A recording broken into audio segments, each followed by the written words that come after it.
संघ की चर्या में आहार और विहार का अपना एक स्थान है। मूलाचार ग्रंथ में कहा गया है, आहार और विहार की चर्या को जो साधु अच्छे तरीके से यानी शास्त्रोक्त पद्धति से संपन्न कर लेता है, वह अत्यधिक प्रशंसनीय माना जाता है।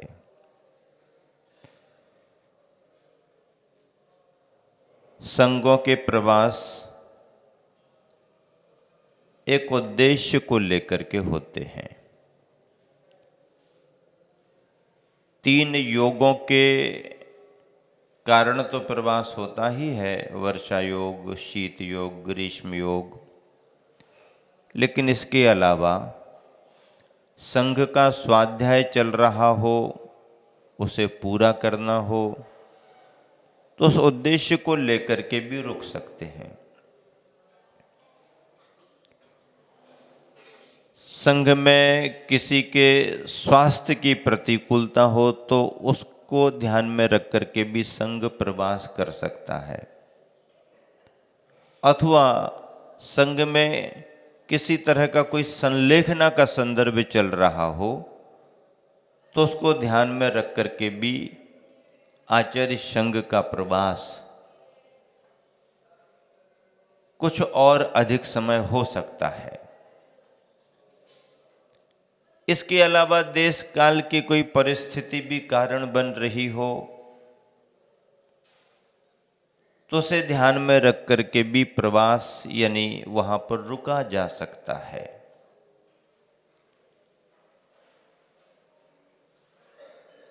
इसके अलावा संघों का अपने प्रवास का समय पूरा होते ही विहार करने के भी निर्देश शास्त्रों में रहते हैं। चातुर्मास एक उद्देश्य को लेकर के होता है, उसकी उपलब्धियां भी सभी के ख्याल में आती हैं। इस समय जो संदर्भ नेमावर का चल रहा है, आचार्य श्री एक उद्देश्य को लेकर के नेमावर में चतुर्मास स्थापित किए थे। अनेक कार्य संपन्न होते रहते हैं। संघ के प्रवास से क्षेत्रों की गतिविधियों में विस्तार होता है, निर्माण आदि कार्यों की संयोजना होती है, उस इलाके के जन समुदाय के लिए विशेष धार्मिक लाभ मिलता है। उपसंहार चल रहा है गुरुवर आचार्य श्री का। संलेखना भी निमित्त कारण बनी है और संलेखना के क्रम में वैसे तो श्रेष्ठता मुनि राजों की संलेखना की होती है। फिर संलेखना चाहे मुनिराज की हो, आरिकाओं की हो, चाहे श्रावक श्राविका त्यागी वृत्ति की हो,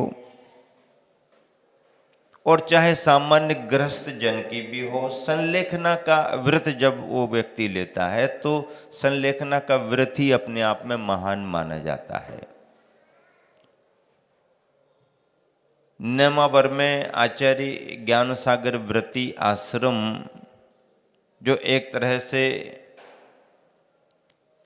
घर गृहस्थी से उदासीन रह कर के जो आत्म साधना करना चाहते हैं, ऐसे गृहस्थों के रहने के लिए, व्रती बनकर के रहने के लिए श्रेष्ठ स्थान है, निराकुल स्थान है। स्वाध्याय साधना आदि तो वहाँ पर संपन्न होते ही हैं। उम्र को देख करके संलेखनाएं भी संपन्न कराई जाती हैं और इतने वर्षों में अनेक संलेखनाएं अच्छे अच्छे विद्वान और त्यागी वृत्तियों की वहाँ पर संपन्न हुई हैं। उत्तम चंद जी वकील साहब का भी उसी क्रम में सुयोग बना। जीवन उन्होंने अपना समर्पित अच्छे तरीके से गुरु को किया, संकल्पबद्ध हुए, नियम संयम का पालन किया, स्वाध्याय करते थे और उपसंहार में गुरु के चरणों में समाधि का सुयोग बना, व्रति बनकर के समाधि धारण करने का योग बना। 8 दिन तक उनकी निर्जल अवस्था रही। 8 दिन तक। पहले तो उनका क्रम लंबा चला, थोड़ा थोड़ा त्याग करते हुए करते करते केवल जल ले ले करके भी लंबा क्रम चला और जल का त्याग करने के बाद भी 8 दिन तक क्रम चला। ये बहुत बड़ी बात है और संपूर्ण समय में जागृति और चेतना बनी रही। सभी मुनिजन संघ के साक्षी हैं। गुरुवर आचार्य श्री का संबोधन मिलता था, त्यागी वृत्ति ब्रह्मचारियों का बहुत उसमें योगदान रहा। अंतिम दिन, आखिरी दिन सुबह के संबोधन के साथ आहार के बाद भी गुरुवर आचार्य श्री का संबोधन मिला और गुरुवर की उपस्थिति में ही, उनके चरणों में ही उन्होंने अंतिम श्वास ली। निर्दोषता पूर्वक, जागृति पूर्वक उनकी समाधि संपन्न हुई। इस कारण से भी कुछ आचार्य श्री का प्रवास लंबा रहा। 3 संघों के आने के लिए संकेत थे। संघों के आने के कारण भी आचार्य श्री का प्रवास कुछ और लंबा रहा। लंबा तो क्या, इतना प्रवास तो सहज ही होता है। गुरुवर के चरणों में पहुंचने के बाद, भावांजलि अर्पित करने के बाद, गुरु के समाधान मिलने के बाद, गुरु के प्रवचनों का अमृत मिलने के बाद तुरंत ही आचार्य भक्ति संपन्न हुई मंच से ही। और सायं बेला में गुरुवर के चरणों में बैठ कर के बैयावृत्ति का सौभाग्य मिला। वर्षों बाद गुरुवर की बैयावृत्ति करने का योग बना। खूब प्रसन्नता से, खूब प्रेरणाप्रद चर्चाओं के साथ गुरुवर के अनुभवों का लाभ लेते हुए सभी मुनि संघ की उपस्थिति में बैयावृत्ति हुई। और जो बैयावृत्ति हुई तो शाम को फिर प्रतिदिन वह क्रम बनी गया। स्वाध्याय का लाभ विशेष रूप से मिला। जितने दिन का प्रवास रहा, प्रातःकालीन बेला में राजवार्तिक ग्रंथ का स्वाध्याय चल रहा था, उसका लाभ मिला।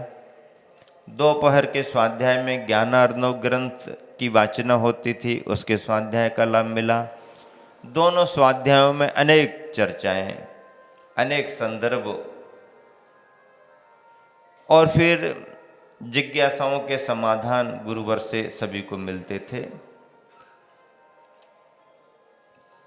आचार्य भक्ति का अपने आप में क्रम सुबह सुबह का, शाम का रहता ही है। आहारचर्या के बाद इरियापद भक्ति का क्रम भी बहुत अद्भुत रहता है। पूरा मुनि संघ उपस्थित होता है, आप सभी देखते रहते हैं। आचार्य भक्ति में भी एक बहुत अच्छा क्रम लगता है। नेमाबर का ही 1999 का संदर्भ है, ग्रीष्म काल का, जब 23 दीक्षाएं हुई थी, मुनि दीक्षाएं, और सभी संघ विराजमान होते थे। तो एक दिन आचार्य श्री इरियापद भक्ति के बाद में कहने लगे, देखो आप लोगों को जो दिखाई देता है वो अलग है। आप लोग कुछ देखते हो, आप लोग आनंदित होते हो, मुझे भी कुछ दिखाई देता है, मुझे भी आनंद आता है। किंतु आचार्य श्री कहने लगे, लेकिन मुझे जो दिखाई देता है वो तुम लोगों को दिखाई नहीं देता। तो आचार्य श्री क्या दिखाई देता आपको जो हम लोगों को दिखाई नहीं देता? बोले, आप सब जहाँ बैठे हो वहाँ से देखते हो तो केवल मैं दिखाई देता हूँ। आचार्य श्री बिल्कुल सही बात है, लेकिन मैं जहाँ पर हूँ वहाँ से जो आप सबके बैठने का दृश्य दिखाई देता है वो दृश्य आप सबको दिखाई नहीं देता। बोले जिस समय कायोत्सर्ग करते हैं आप सभी, उस समय ऐसा दिखाई देता है कि बिल्कुल एकदम सभी ध्यान में बैठे हुए हैं। और ऐसे ही तो सिद्धालय में सभी सिद्ध आत्माएं एक साथ विराजमान रहा करती हैं। अपने संग को देखकर और मुनि जनों की मुद्राओं को देखकर उसमें सिद्धालय की कल्पना का भाव और वीतरागता की मुद्रा का महत्व गुरुवर की नजर में कितना रहा और है भी। इसलिए आचार्य कुंद कुंद स्वामी जैसे महान आचार्यों ने अष्टपाहुड़ जैसे महान ग्रंथों में मुनि मुद्रा के लिए, मुनियों के लिए चलते फिरते तीर्थ कहा है।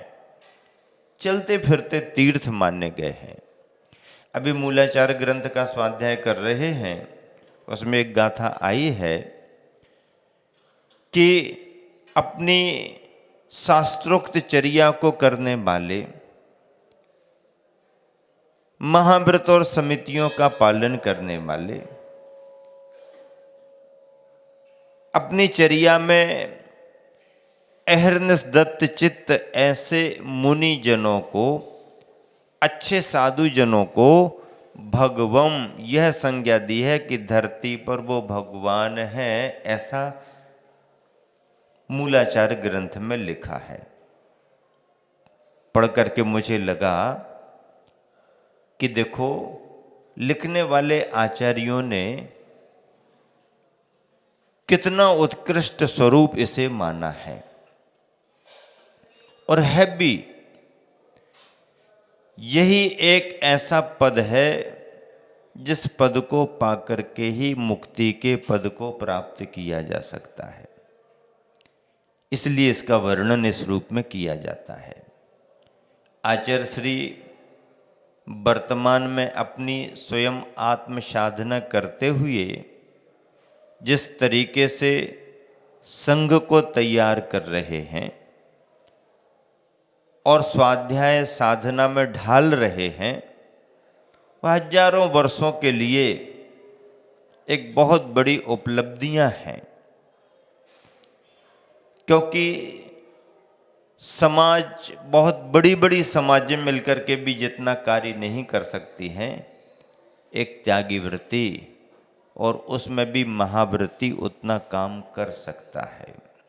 इसलिए आचार्य श्री मोक्ष मार्ग की प्रेरणा निरंतर भव्यात्माओं को देते रहते हैं और संघ का संग्रह करते हैं और शिष्यों के संग्रह के साथ उन पर अनुग्रह करते हैं, अर्थात उन्हें समय दे करके उन्हें तैयार करते हैं। इससे जिन शासन की प्रभावना युगों युगों तक चलती रहती है। स्वाध्याय के क्रम के साथ साथ आहारचर्या आदि भी संपन्न हो रही थी। अपनी अपनी विधि और अपने अपने क्रम से सभी की आहारचर्या संपन्न होती है, लेकिन गुरुवर के चरणों में आए और गुरुवर के साथ चर्या करने का योग बने तो ये भी बड़े पुण्य की बात होती है। किसके लिए? लेकिन गुरुवर को नहीं, जिसके चौके में हो जाए उसके लिए, और जिस शिष्य की गुरुवर के साथ हो जाए उसके लिए। नेमावर चतुर्मास में वैसे भी एक दो बार संदर्भ बने जब आचार्य श्री की आहारचर्या के साथ और भी कोई महाराज जी की चर्या संपन्न हुई, होती है, कोई नई बात नहीं है। बिहार आदि के काल में तो होती ही है। रास्ते में स्थान कम होते हैं तो 2-2, 4-4, 6-6 महाराज तो होते ही हैं। लेकिन फिर भी पहले तो आचार्य के साथ अनेकों बार एक ही साथ आहारचर्या संपन्न हुई, कभी स्थान की वजह से, कभी कोई प्रसंगानुसार अवसर मिलते, लेकिन बार बार नहीं मिलते और सभी को नहीं मिल पाते। लंबे प्रवास के बाद कोई संग आए तो उनको कुछ समय ही मिलता है, उसमें योग बना नहीं बना, तो योग बने ना बने तो योग बनाना पड़ता है, बना लो, जल्दी बना लो। दोनों महाराज पहले से विराजमान थे, उनके योग बन चुके थे। हमारे पहुंचने के बाद ही महाराज प्रेरित करने लगे, अब नंबर तुम्हारा है। किस बात का नंबर है भाई? बोले अगला दिन आपका है। तो अगला दिन तो सभी का है। बोले नहीं, क्रमानुसार काम होगा, पहले दिन हमारा हुआ, अगले दिन इन महाराज का हुआ, आपका आना हुआ है तो आचार्य की चर्या में आपको पीछे पीछे जाना ही है। अरे भाई, आचार्य श्री का अपना स्वास्थ्य है, उनकी चर्या है, ऐसा कोई नियम थोड़ी है। नियम तो नहीं है, लेकिन भावना हम सबकी है। अच्छी बात है भाई, देखते हैं, विचार करते हैं। और मंदिर में गुरुवर के निकलते समय ही पुनः महाराजों ने कहा, हाँ जल्दी करो, जरा विलंब हुआ भीड़ भाड़ में तुमको भी जगह नहीं मिलेगी। सीधे आचार्य के पीछे पीछे ही निकल जाओगे तो ही जम पाएगा। जरा आपने सोचा कि आचार्य निकल जाएं, उसके बाद तो भीड़ भाड़ में फिर कुछ जमता नहीं है। मैंने सोचा महाराज जी तो कह रहे हैं, पर किसी तरह से कोई बाधा व्यवधान गुरुवर को महसूस ना हो आदि आदि, तो गुरुवर का संकेत भी तो होना चाहिए। उनका तो कोई संकेत नहीं लिया और आप अधिकृत तौर पर पहुंच गए। ऐसा होता है क्या? नहीं नहीं, कुछ नहीं होता, वो तो चलता है। महाराज कहने लगे चल। फिर भी जैसे ही आचार्य श्री मंदिर में वंदना करके खड़े हुए, आचार्य श्री सब महाराज जी क्या कह रहे हैं परिपाटी क्रम से, तो आचार्य श्री समझ गए। बस बोले कुछ नहीं, अनुमोदना कुछ नहीं, हाँ भी नहीं मना भी नहीं, लेकिन चेहरे के हाव भाव से सहमति समझ ली जाती है। और मौन सहमति मिलना भी एक पुण्य योग की बात है। गुरुवर के साथ पीछे पीछे हो लिए।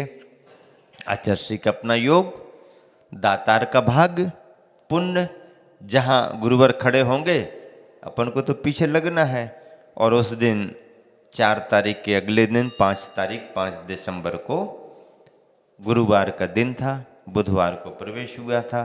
गुरुवार के दिन गुरुवार के पीछे पीछे लग करके और लंबे समय से जैसे कार्यकर्ता बंधु सभी सहयोग दे रहे थे, तो उन्हीं कार्यकर्ताओं में से जिनेश जी बानापुरा वालों के यहाँ गुरुवर आचार्य का योग बना, अपना भी योग बना। पुराने वो भी परिचित थे, पुराने हम भी परिचित थे। और फिर सभी लोगों ने बहुत अच्छे से गुरुवर आचार्य की आहारचर्या संपन्न कराई। उसी कक्ष में गुरुवर के समक्ष ही योग बना।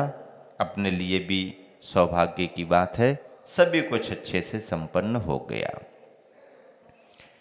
ये अवसर भी बार बार नहीं मिलते हैं, और अवसर मिलने की संभावना हो तो उसका लाभ उठा भी लेना चाहिए।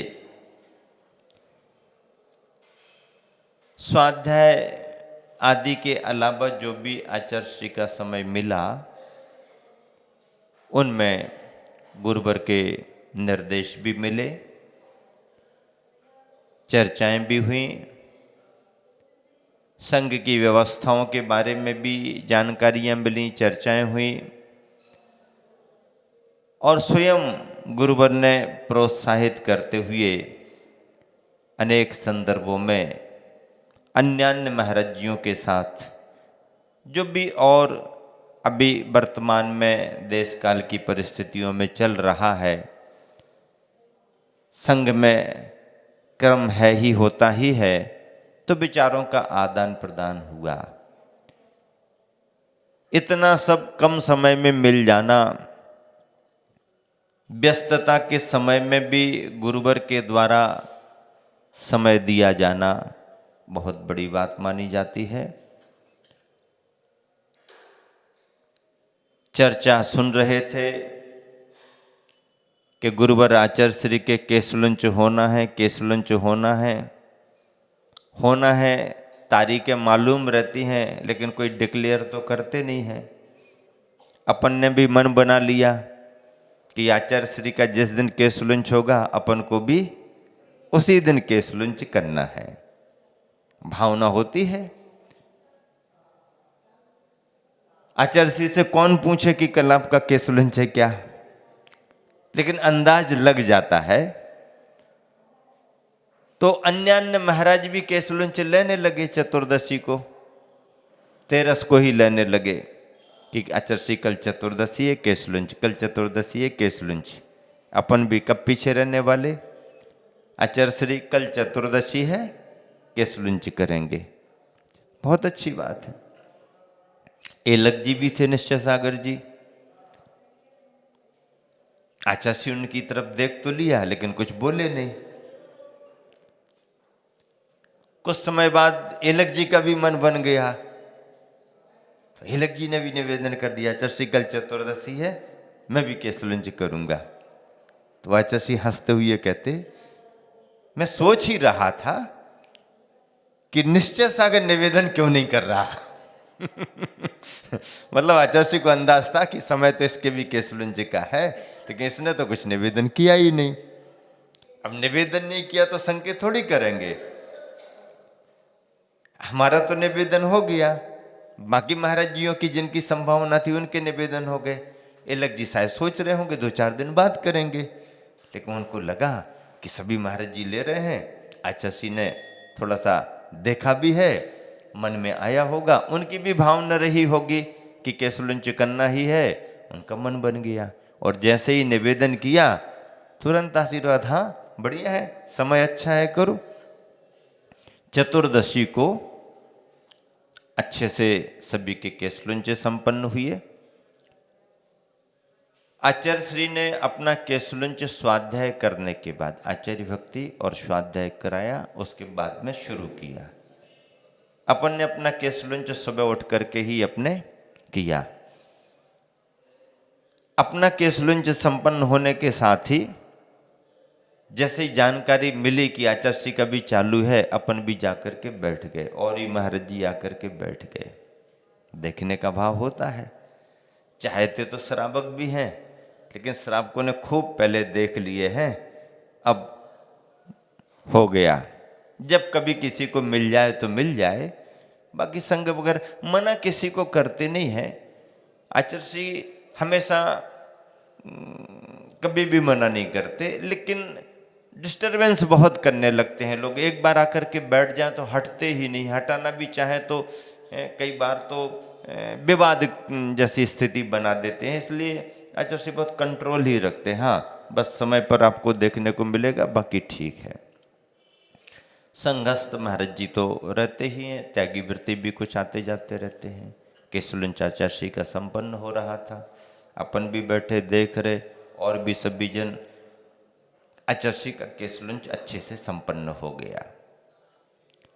संपन्न होने के बाद जैसे प्रारंभ से ही हम लोग आचार्य श्री की निकटता में रहे और कुछ भाव रहता, हाँ आचार्य श्री बहुत अच्छा केसलुंच हो गया, ऐसा है ऐसा। सभी महाराज जी थे, अजित सागर जी भी थे, प्रमाण सागर जी भी थे, निश्चय सागर जी भी थे, संभव सागर जी भी थे, सौम्य सागर जी भी थे, आदि आदि जो भी महाराज जी, विनम्र सागर जी रहते ही हैं। सभी महाराज, निष्काम सागर जी आते जाते रहते हैं, सभी महाराज थे। अपन भी थे, ब्रह्मचारी लोग भी थे। हाँ आचार्य श्री बहुत अच्छा केसलुंच हुआ। सभी अपने अपने तरीके से भैया वृत्ति करेंगे, आचार्य श्री हम लोग भैया वृत्ति करेंगे। हाँ करो भैया वृत्ति के लिए, ऐसा करो। आचार्य श्री थोड़े से ये एक बाल ऐसा, एक बाल ऐसा, ऐसा ऐसा ऐसा। आचार्य श्री कुछ बोले नहीं, हम लोगों ने थोड़ा सा यहाँ का वहाँ का कुछ निकाल दिया। अब आचार्य श्री उस समय तो कुछ बोले नहीं, हो गया सब। बाद में जब वैयावृत्ति चल रही थी तो आचार्य कहने लगे, मुझे कुछ समझ में ही नहीं आया। आचार्य क्या समझ में नहीं आया? बोले खेतों में फसल आती है। हाँ आचार्य आती है। तो बोले कटाई भी होती है। कटाई भी होती है आचार्य। फिर बोले जब कटाई होती है तो कुछ उसके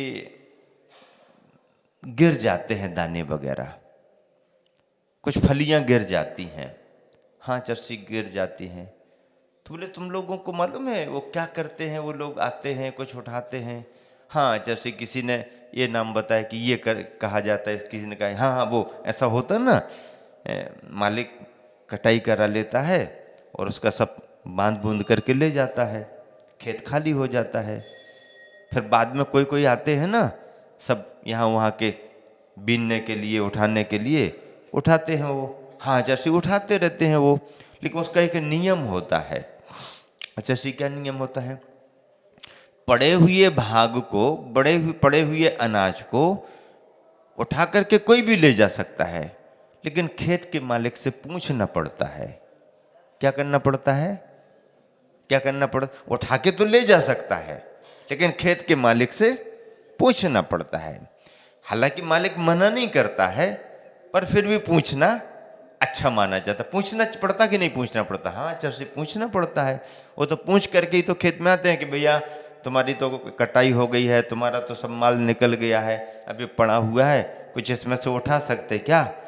तो मालिक भी कहता है हाँ ठीक है देख लो, ऐसा करता है। मतलब उठाने के पहले, खेत में से कुछ निकालने के पहले मालिक से पूछना पड़ता कि नहीं? समय हाँ आचार्य से पूछना पड़ता। बोले तुम लोग कैसे? हमारे केसुलंच के बाद में यदि कुछ माल पड़ा हुआ भी था तो मालिक से पूछा नहीं और तुम लोगों ने निकाल दिया। अरे मालिक से पूछना भी तो था निकालना है कि नहीं निकालना है।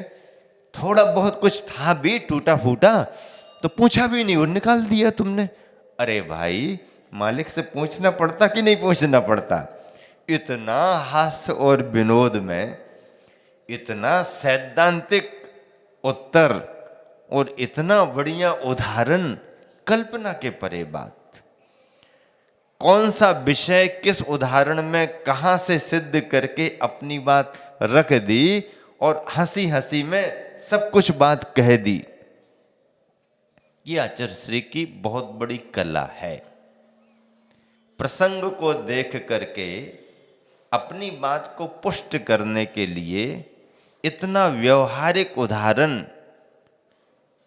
जन जीवन से जुड़ा हुआ उदाहरण, ऐसे उदाहरणों के माध्यम से ही आचार्य श्री स्वाध्याय में, चर्चाओं में, प्रवचनों में अपनी बात को पुष्ट करते हैं। यही एक कला, खासियत आचार्य श्री के व्यक्तित्व की है जो सभी को प्रभावित करती है। स्वाध्याय के समय भी ऐसे अनेक उदाहरण जनजीवन से जुड़े हुए आचार्य देते हैं। भले सिद्धांत की बात सुनने वाले को पकड़ में आए ना आए, पर उदाहरण इतना फिट बैठता है कि व्यक्ति उस उदाहरण के माध्यम से प्रवचन का सारांश पकड़ लेता है। प्रतिदिन सुबह आचार्य का जो संक्षिप्त प्रवचन होता है, जितने दिनों में नेमावर में हम लोगों ने प्रवास किया, गुरु के चरणों में रहे, सुबह का एक दिन का भी नहीं छोड़ा, क्योंकि टॉनिक मिलता है, कम समय और बात पूरी। यहाँ श्रद्धालु अपनी पूजा संपन्न कर लेते हैं। पूजन आचार्य श्री कराते हैं, उन्हें कोई प्रयोजन नहीं। पूजन कराने को आचार्य श्री बैठते हैं ऐसा भी हम कह नहीं सकते। आचार्य श्री तो इसलिए सार्वजनिक स्थान पर बैठते हैं कि लोगों को अच्छे से दर्शन भी हो जाते हैं, और यदि लोग ये अपेक्षा रखते हैं कि हमें कुछ भक्ति करनी है तो फिर कमरे में आकर के भीड़ भाड़ करने की अपेक्षा बाहर बैठ जाओ, दर्शन करने वाले दर्शन करते रहेंगे, और जिनको अपनी भक्ति पूजन के रूप में करनी है तो समय निश्चित है, इतने में ही यदि किया तो किया, अन्यथा ओम नमः सिद्धेभ्यः शुरू हो जाता है। वो समय सार्वजनिक है, श्रावक भक्ति करना चाहते हैं, पूजा का माध्यम बनाते हैं, मना करने की कोई आवश्यकता नहीं, मना करने का धर्म भी नहीं है। तो आचार्य श्री फिर उसमें रुचि लेते हैं। रुचि की तो कोई बात नहीं, आचार्य श्री का तो अपना चिंतन चलता रहता है, वो तो शांत भाव से बैठे रहते हैं। उतना समय सार्वजनिक समाज को दिया है, ठीक है, कभी कटौती कर लें तो कटौती हो भी जाती है, कभी समय है समय दे दिया जाता है, कभी थोड़ा ज़्यादा समय हो थोड़ा ज़्यादा समय भी दे दिया जाता है, कभी समय बिल्कुल भी अनुकूल नहीं है तो कोई नियम भी नहीं है कि बैठेंगे ही और आप पूजा करेंगे ही। आपका कर्तव्य है, मंदिर में भगवान है, आप वहाँ पर पूजा कर लो, आते जाते समय दर्शन वंदना कर लो, अर्घ स्मरण करके चढ़ा लो, हो गया श्रावक का धर्म। लेकिन अनुकूलता है तो आचार्य जी समय दे भी देते हैं, समाज को इतना आवश्यक भी लगता है। फिर भी श्रावक पूजा भले करते हों और उनकी शब्दावलियां सुनने में आती भी हैं, पर उन्हीं में से नए नए अर्थ, नया नया चिंतन भी आचार्य निकालते रहते हैं। आवश्यकता के अनुसार जिन्हें शास्त्र प्रदान करना वो शास्त्र भेंट कर देते हैं। समय की अनुकूलता देख करके जब पाद प्रक्षालन करने की कोई भावना करे तो उसकी भी कोई बात नहीं, करो। इसी के साथ में और भी कोई सूचना समाचार वो भी कमेटी रख देती है, कार्यकर्ता रख देते हैं, ब्रह्मचारी भैया रख देते हैं। और जैसे ही समय होता है आचार्य श्री अपना संबोधन प्रारंभ कर देते हैं और नेमावर में जो भी दिन मिले उनमें प्रातः काल के जो भी संक्षिप्त संबोधन रहे वह सभी के लिए थे और सभी तरह के संदेशों को लेकर के भी थे। छोटे छोटे उदाहरणों के माध्यम से अपना संदेश पब्लिक को देना, समाज को देना, कार्यकर्ताओं को देना, त्यागी वृत्तियों को देना एक बहुत अच्छी विधा है, संक्षिप्त विधा है, सार गर्भित विधा है। तो प्रतिदिन के प्रवचनों का आनंद भी सुबह सुबह का लिया। एक संदर्भ विशेष प्रयोजन को लेकर के भी चल रहा था। हथकरघा की बात जिस स्तर पर आगे बढ़ रही है उसमें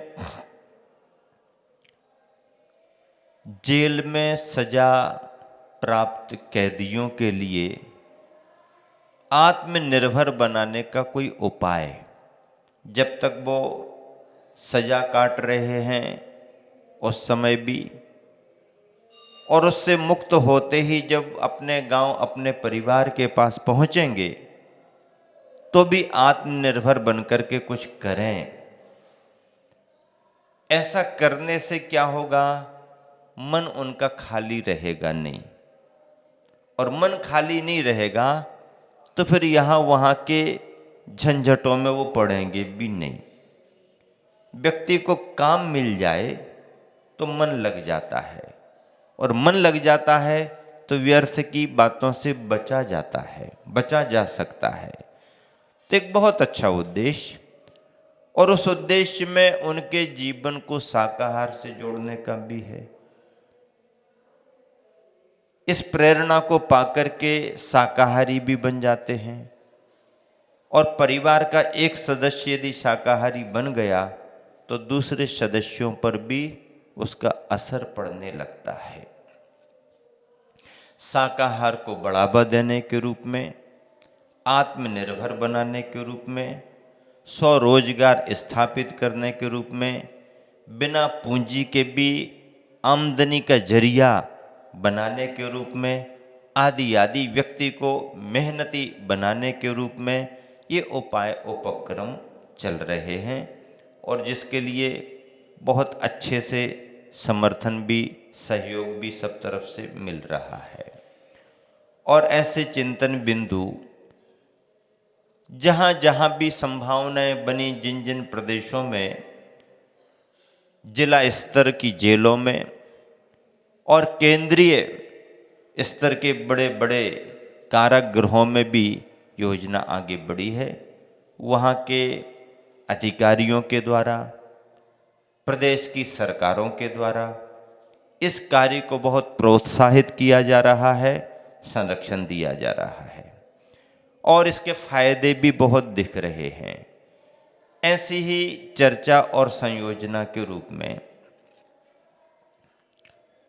मार्गदर्शन लेने के लिए केंद्रीय मंत्री स्मृति ईरानी भी नेमावर पहुंची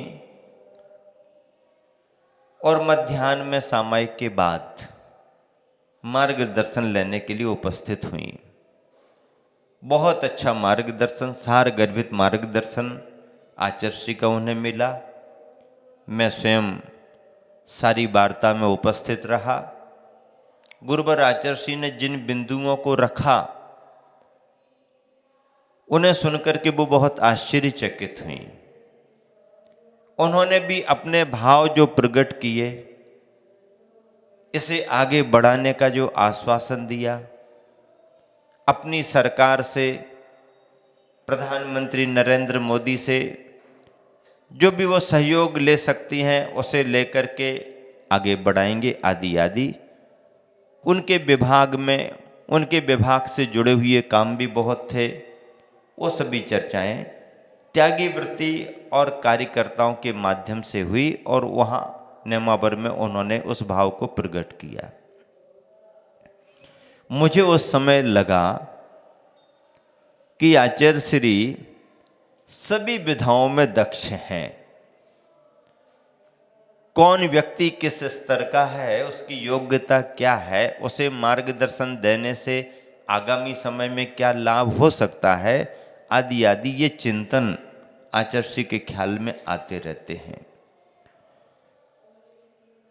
कक्ष की चर्चाओं के बाद में प्रवचन सभा के रूप में मंची कार्यक्रम भी संपन्न हुआ और मंच पर स्वयं उन्होंने अपने जो भाव प्रकट किए स्मृति ईरानी ने, वाकई में विद्वतापूर्ण भाव थे, विनम्रता बहुत। क्योंकि कई बार ऐसा कहा जाता ये लोग तो सब ऐसे ही होते हैं, ऐसे ही भी होते हैं, पर सभी लोग ऐसे ही होते हैं ऐसा भी नहीं है। बहुत अच्छे अच्छे लोग भी होते हैं, सजग सावधान लोग भी रहते हैं, संस्कारित लोग भी रहते हैं, पर ऐसे लोगों की कमी होती है, ये बात भी सही है। क्योंकि राजनीति राजनीति जैसी ही रहती है। पर बहुत अच्छे लोग भी काम करते हैं, बहुत अच्छे लोगों की ज़रूरत भी देश को होती है, अच्छे लोगों से देश का भला भी होता है और बुरे को अच्छा बनाया भी जाता है। बुरा हमेशा बुरा ही होता है ऐसा भी नहीं है, अच्छे को ही बुला करके अच्छा मार्गदर्शन दिया जाए ये तो है ही, लेकिन बुरा भी यदि आता है या बुरे को भी बुला करके मार्गदर्शन दिया जाता है तो वह भी अच्छा बन जाता है और अच्छे बनाने का मार्गदर्शन सभी को दिया भी जाता है। राजनीति सभी तरह की होती है, पर उन्होंने जिस स्तर से कार्य करना शुरू किया है, वर्तमान में सरकार जिस हिसाब से काम कर रही है, एक बहुत अच्छी बात देश के सामने उभर करके आ रही है। राष्ट्रीयता को लेकर के, धार्मिकता को लेकर के, समाज को लेकर के, सभी के हिसाब से भारतीय संस्कृति को लेकर के भी काम हो रहा है, होना भी चाहिए। आचार्य श्री ने सभी के निवेदन और भावों के व्यक्त करने के बाद में जो मार्गदर्शन और प्रवचन दिया था वह भी बहुत अद्भुत था।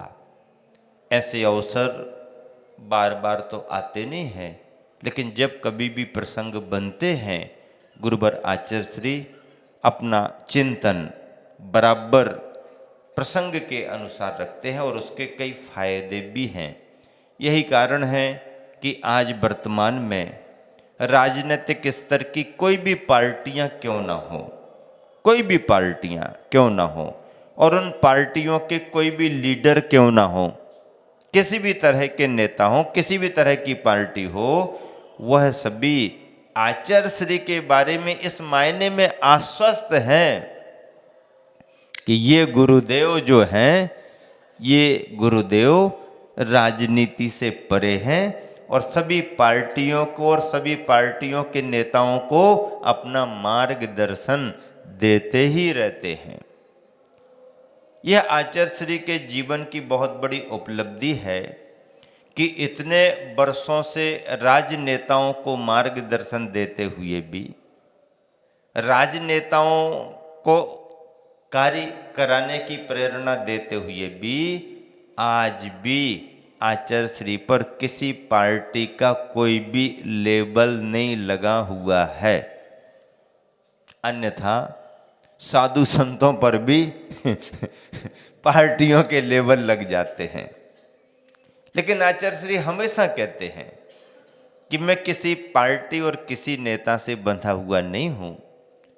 ये लोग जननायक होते हैं, पार्टियां देश के लिए होती हैं, इसलिए मैं देश का भविष्य ध्यान में रखते हुए कोई भी पार्टी हो, उसका कोई भी लीडर हो, यदि मेरे पास आता है तो उन्हें अवश्य ही मार्गदर्शन देता हूं और सभी के प्रति हित का भाव रख करके मार्गदर्शन देता हूं और मार्गदर्शन दे करके राजनीति से हमेशा अपने आप को दूर रखता हूं। राजनीति से अपने आप को दूर रख करके राजनेताओं को मार्गदर्शन देना, जैसा गांधी जी का जीवन था,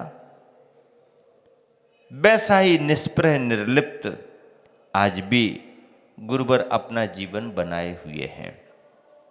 यही कारण है कि समय समय पर सभी पार्टियों के नेता गुरुवर का आशीर्वाद लेने के लिए आते ही हैं और आते हैं तो खूब संतुष्ट होकर के जाते हैं, उन्हें आशीर्वाद फलता भी है। इस तरह से यह सारा कार्य आचार्य श्री ने अपनी दूरदर्शिता से संपन्न किया। रविवार का दिन आया, प्रातः काल में गुरुवर आचार्य श्री ने अपना संबोधन दे दिया और सुबह ही संकेत दे दिया था कि बस सुबह सुबह आपको मिल गया है, अब दोपहर को देखा जाएगा। उसी से ध्वनित हो गया था कि शायद अब आचार्य श्री दोपहर को नहीं देंगे, क्योंकि उसके पहले इस संदर्भ में आचार्य श्री ने और अच्छा प्रवचन दे दिया था। रविवार के प्रवचनों में आचार्य श्री से जैसे ही कमेटी ने निवेदन किया, आचार्य श्री ने हम लोगों को पहले ही संकेत दे दिया था। भावना तो यही होती है कि आचार्य श्री के चरणों में आए हैं तो ज़्यादा से ज़्यादा समय आचार्य श्री के पास बैठने का, उनकी बातें सुनने का मिले। तो गुरुदेव ने जैसे ही कहा रविवार है, दोपहर को प्रवचन करना है, आचार्य श्री आपके पास समय ज़्यादा मिले, ऐसी भावना है। हाँ हाँ वो तो है, लेकिन थोड़ा देखो, फिर भी आचार्य श्री आपके पास ही बैठने का भाव, अच्छा तो कोई बात नहीं, रहने दो। फिर किसको, आचार्य श्री आप बताओ किसको कहना है, ऐसा करो फिर अजय सागर जी को संकेत कर दो। ठीक है आचार्य श्री संकेत करे देते हैं। उसी के बाद में जब अजित सागर जी का नाम फाइनल हो रहा, अजित सागर जी को आशीर्वाद दिया जा रहा, तो अजित सागर जी, अच्छा श्री हम भी आपके पास ही बैठना चाहते हैं। अरे भाई तो प्रवचन करने तो जाना है ना। ठीक है आचार्य श्री जैसी आपकी आज्ञा, लेकिन हम अकेले जाएंगे। मैं कह तो रहा हूं कि समता सागर जी को ले जाओ। ठीक है आचार्य श्री आपकी आज्ञा, क्योंकि भाव देख करके भी स्वीकार करना पड़ता है हम दोनों के लिए। और भी महाराज जियों को कहा जाओ, सभी प्रवचन भी हम लोगों ने किया। प्रवचन तो किए ही जाते हैं, लेकिन ये तो गुरु आज्ञा है।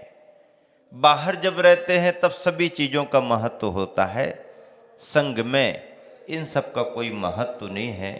गुरु का सानिध्य मिले, गुरु की सेवा मिले, गुरु के पास बैठने का अवसर मिले, गुरु से कुछ सीखने का अवसर मिले, इसका महत्व होता है। और इसी भाव से शिष्य संघ में गुरु के पास आता है, क्योंकि बाहर तो देना ही देना होता है, देना ही देना होता है, देना ही देना होता है, तो एनर्जी भी तो बहुत संग्रहित करना पड़ती है।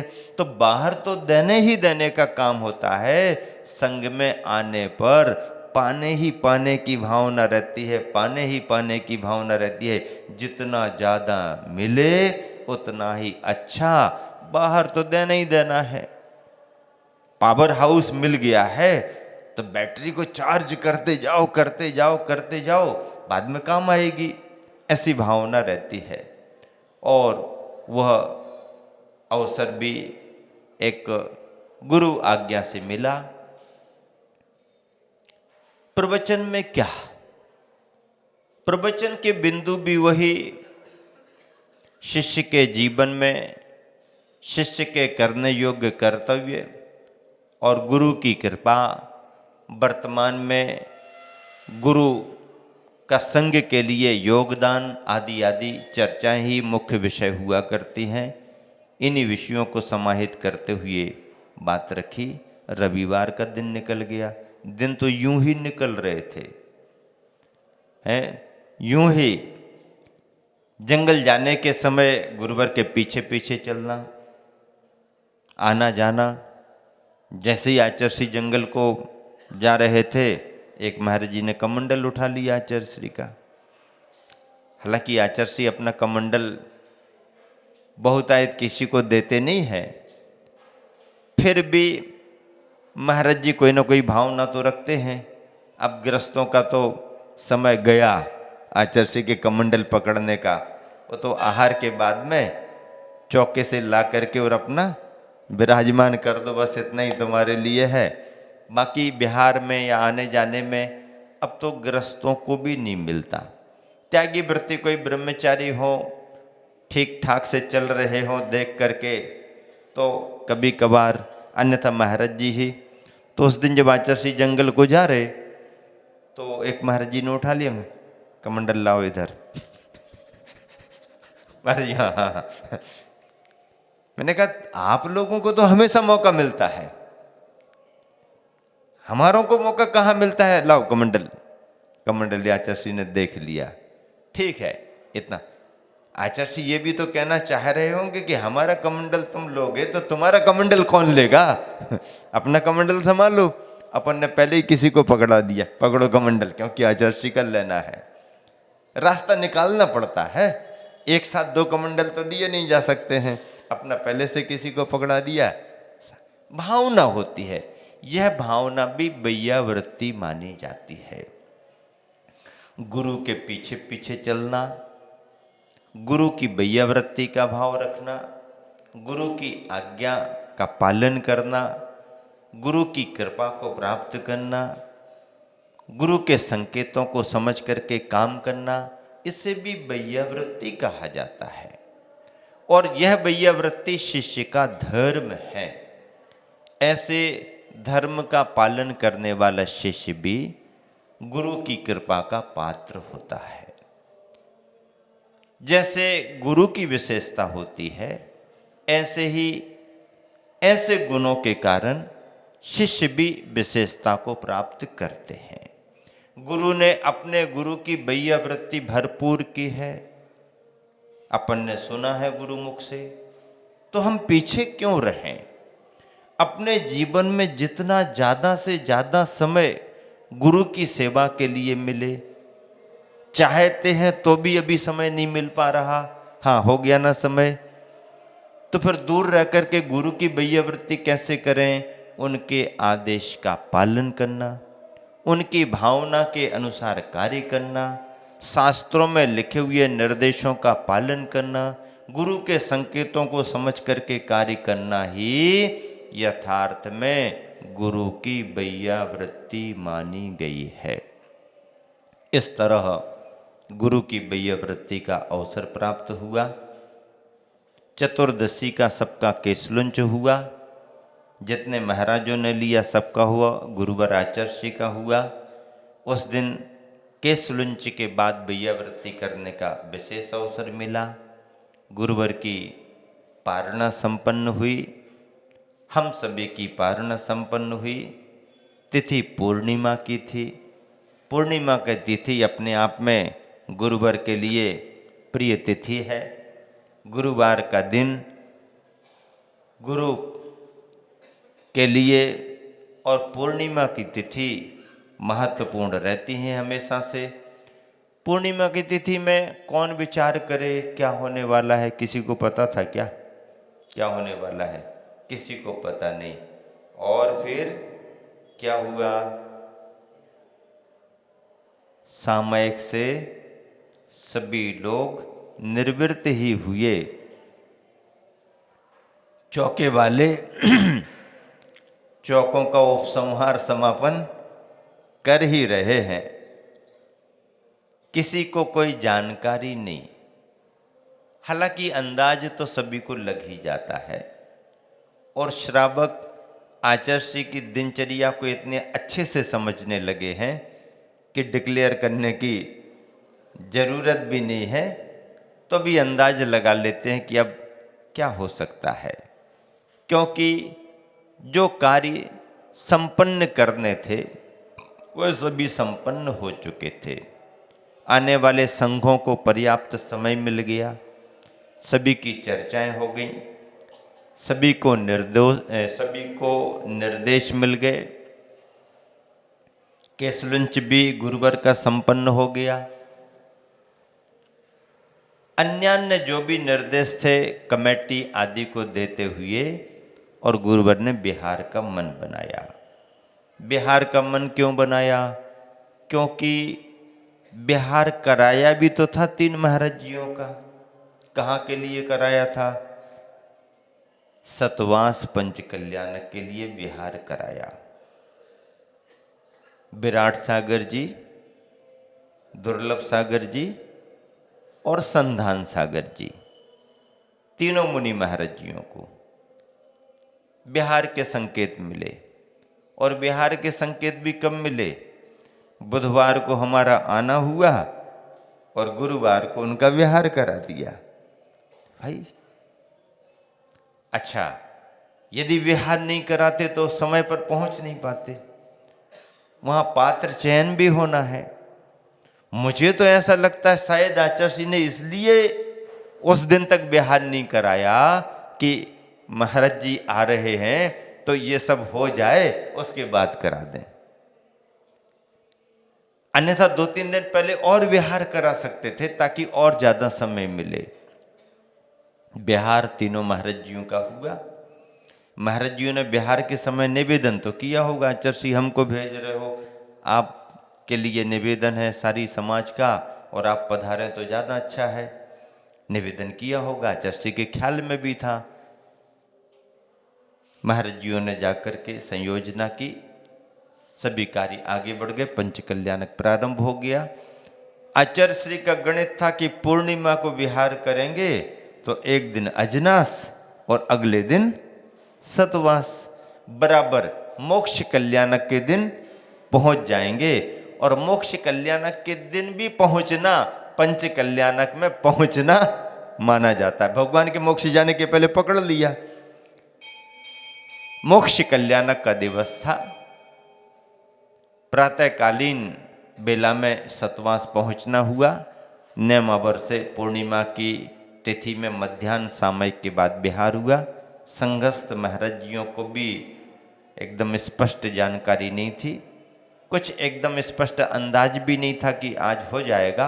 अभी तो पारणा हुई है, शायद एक आध दिन हो सकता ना भी हो, ऐसा ऐसा चल रहा था। लेकिन सामयिक के बाद जैसे ही मालूम चला कि आचार्य श्री सामयिक से उठे, और अब कहाँ निकले हैं ये तो कोई कह नहीं सकता। अंदाज क्या लगा? जैसे मुझे जानकारी मिली तो मैंने अंदाज लगाया आचार्य जंगल के लिए निकले होंगे। निष्काम सागर जी दिखे।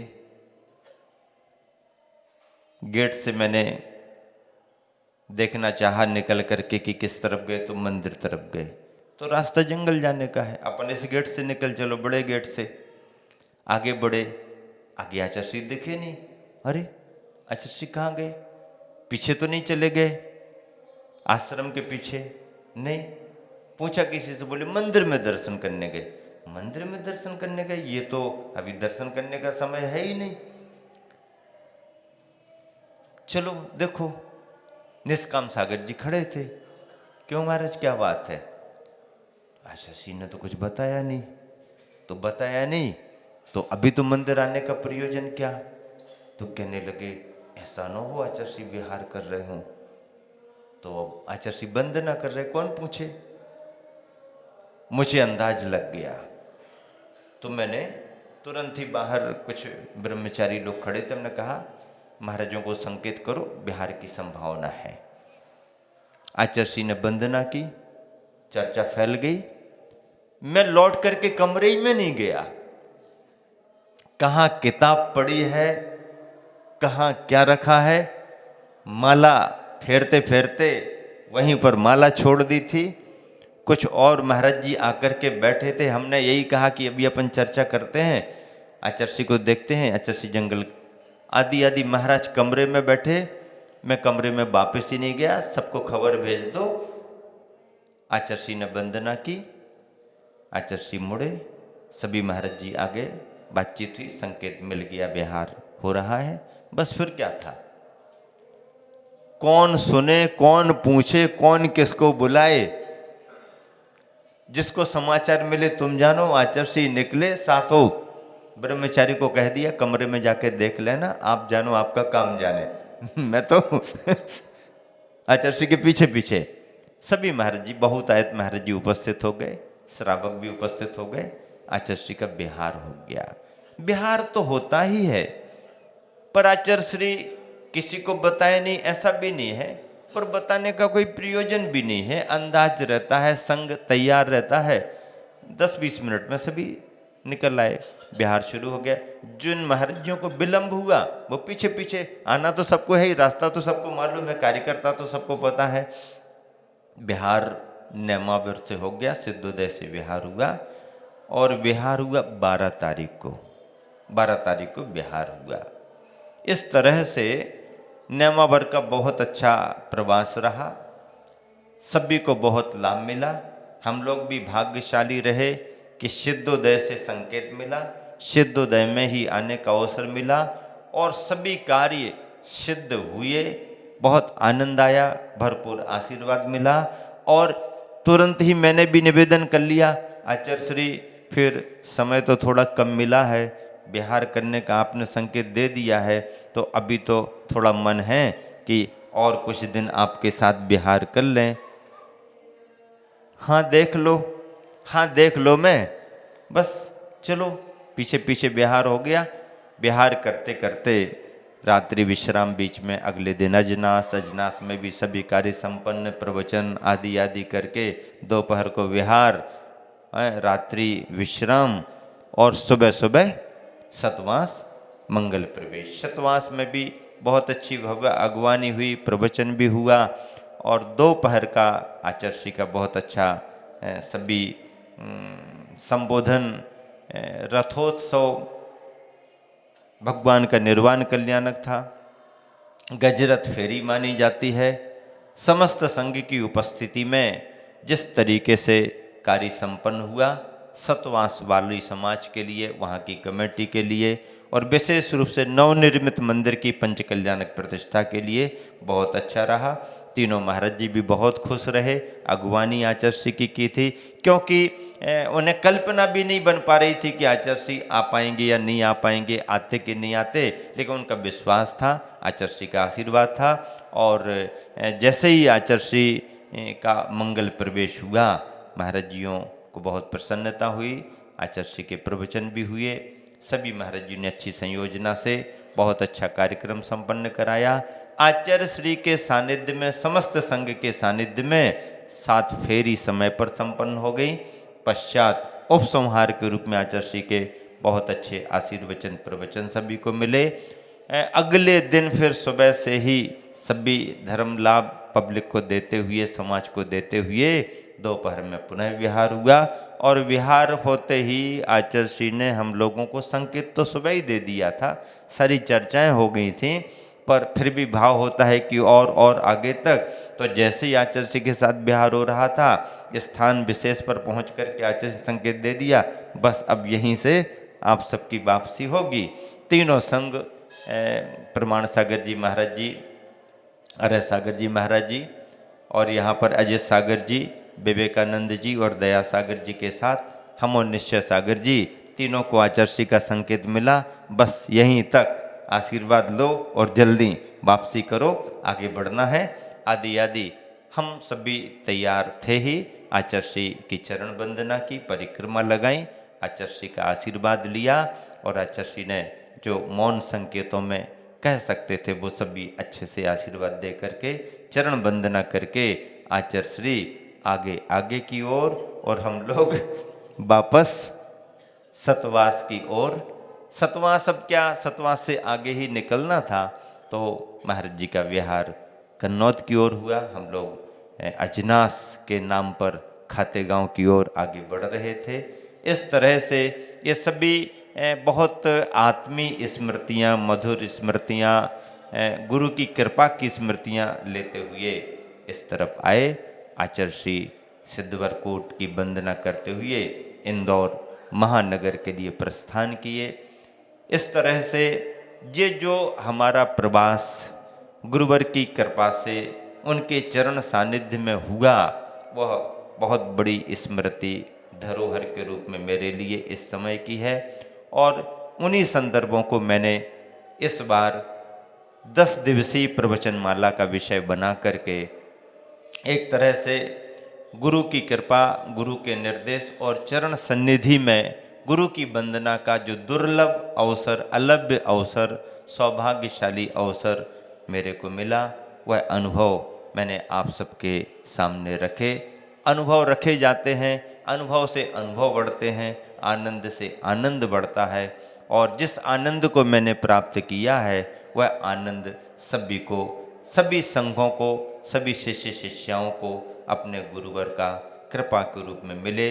इसी शुभ भावना से 10 दिवसीय इस प्रवचनमाला का यहाँ पर विराम दे रहा हूँ, क्योंकि 10 दिन में अपनी बात पर्याप्त हो जाती है और उसका लाभ फिर समाज बंधु महीने भर तक अपने आप में लेते रहते हैं। संत शिरोमणि प्रवचनमाला के क्रम में जो मैंने गुरुवर की जीवन यात्रा को प्रारंभ किया था, तो उसका एक क्रम बहुत लंबे समय तक चला और वह व्यवस्थित तरीके से सारी समाज को, पूरे देश को मिला है। साहित्य के रूप में भी आचार्य के जो प्रमुख बिंदु रहे, उन्हें मैंने बहुत अच्छे तरीके से रखा है। अभी इस प्रवचनमाला को गुरु चरण सन्निधि के रूप में, गुरु कृपा के रूप में, और एक शिष्य के मन में जो कृतज्ञता का भाव आता है, उन क्षणों को स्मरण करके गुरु के चरणों की वंदना करने की भावना और गुरु के महत्व को समझने की भावना जो होती है, वह अपने भावों से सभी के सामने रखी है। और प्रत्यक्ष परोक्ष जो भी इन पलों के, इन क्षणों के साक्षी रहे हैं, वह सभी जानते हैं कि ऐसा अवसर बार बार नहीं मिलता है। साथ ही से पुण्य के योग से यह दुर्लभतम अवसर बहुत वर्षों के बाद, 15-16 वर्षों के बाद यह मेरे को मिला था, हम दोनों को मिला था, और भी सभी महाराजियों को मिलता रहा है, मिलेगा, मिलता भी रहना चाहिए। और बार बार भावना भाते हैं कि जल्दी जल्दी पुनः गुरु की वंदना का अवसर मिले और गुरु के चरणों का सानिध्य मिले। इसी शुभ भावना से आप सभी लोगों ने, खातेगांव वालों ने बहुत ध्यान से इसे सुना। सभी लोग निरंतर आगे सुनते रहेंगे। इसी शुभ भावना से विराम दे रहा हूँ। महावीर भगवान की। फूलों से मुस्कान है, मुख तेज सूर्य जैसा, शब्दों में कैसे है होगा वर्णन, समता सागर जी मुनिराज का।